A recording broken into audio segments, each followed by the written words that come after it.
ये कहानी राजस्थान के एक छोटे से गांव की है, जहां रेत के टीले और कच्चे घरों के बीच सादगी और प्रेम का साम्राज्य फैला हुआ था। इस गांव में रहने वाला अर्जुन एक सामान्य किसान परिवार का लड़का था। उसकी आंखों में बड़े सपने थे, लेकिन अपने परिवार की जिम्मेदारियों के चलते उसने उन्हें कभी पूरा करने के बारे में सोचा ही नहीं। वहीं गांव के ही स्कूल की शिक्षिका सरिता एक शहर की पढ़ी लिखी लड़की थी। सरिता का यहाँ आना उसकी मर्जी का फैसला नहीं था। वह पढ़ाई के लिए बड़े शहरों में रह चुकी थी और वहाँ की चकाचौंध से परिचित थी। उसे यह गांव अपनी महत्वाकांक्षाओं से उलट लगता था। अर्जुन और सरिता की पहली मुलाकात गांव के पुस्तकालय में हुई। अर्जुन अपने छोटे भाई के लिए किताब लेने आया था। सरिता ने देखा कि वह किताबों के ढेर में उलझा हुआ है। उसने मुस्कुराते हुए कहा, कौन सी किताब चाहिए? अर्जुन थोड़ा झिझका और बोला, भाई के लिए इतिहास की किताब। सरिता ने उसकी मदद की और उसे किताब थमाई। ये पहली मुलाकात थी, लेकिन दोनों के दिल में एक अजीब सी अनुभूति हुई। सरिता को अर्जुन की सादगी भा गई थी। वहीं अर्जुन को सरिता की आत्मनिर्भरता और मुस्कान ने मोहित कर दिया। हालांकि दोनों ने इसे अपनी अपनी भावनाओं में दबाए रखा। अर्जुन अक्सर सरिता को स्कूल जाते हुए देखता और उसके दिल में उसकी छवि बनती चली जाती। एक दिन गांव में एक सांस्कृतिक कार्यक्रम हुआ, जिसमें सरिता ने एक कविता प्रस्तुत की। उसकी भावनात्मक प्रस्तुति ने अर्जुन के दिल को छू लिया। उसने महसूस किया कि सरिता सिर्फ खूबसूरत ही नहीं, बल्कि उसके विचार भी गहराई लिए हुए हैं। धीरे धीरे उनकी बातचीत बढ़ने लगी। सरिता ने महसूस किया कि अर्जुन में गहरी संवेदनशीलता है। वह सरल, ईमानदार और मेहनती था। अर्जुन के साथ समय बिताना उसे अच्छा लगने लगा। वे अक्सर गांव के पेड़ों की छांव में बैठकर किताबों और जीवन के विषय में चर्चा करते।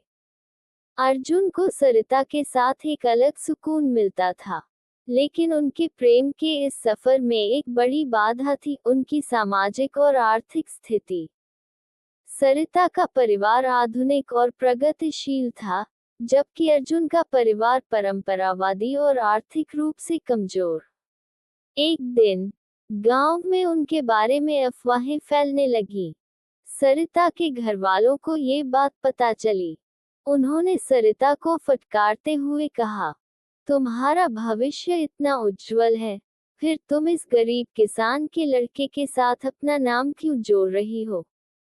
सरिता ने उन्हें समझाने की कोशिश की, अर्जुन गरीब हो सकता है, लेकिन उसका दिल अमीर है।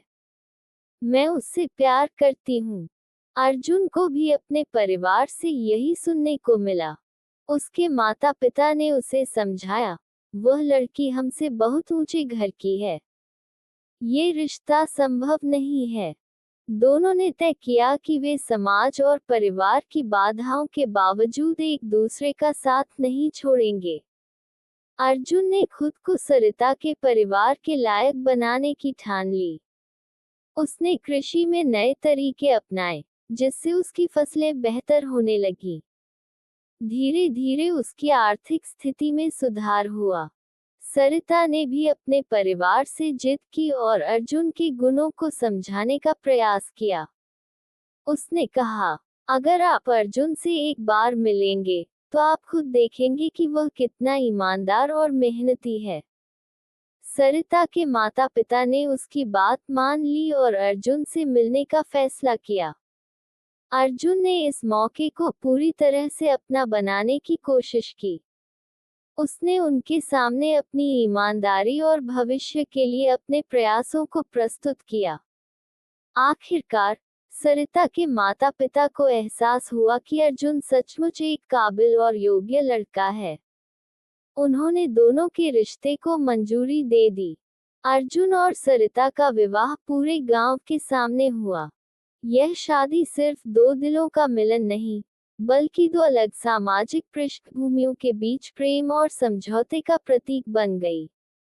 आज अर्जुन और सरिता एक खुशहाल जीवन जी रहे हैं। अर्जुन ने खेती को आधुनिक तकनीकों से जोड़कर सफल बना दिया है और सरिता अब गांव की शिक्षा व्यवस्था को सुधारने में लगी हुई है।